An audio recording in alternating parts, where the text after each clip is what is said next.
மேலே காத்து உட்கார்ந்து பேசுதம்மா.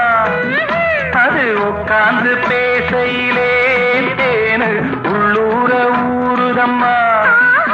அது ஏன் தான் புரியலையே, அதை நான் தான் அறியலையே.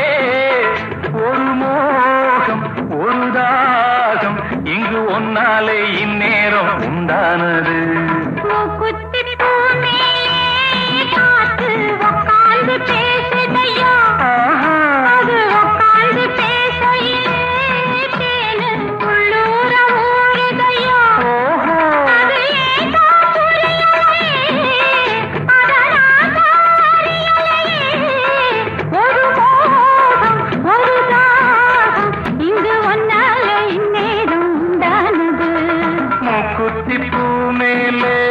காத்து உட்கார்ந்து பேசுதம்.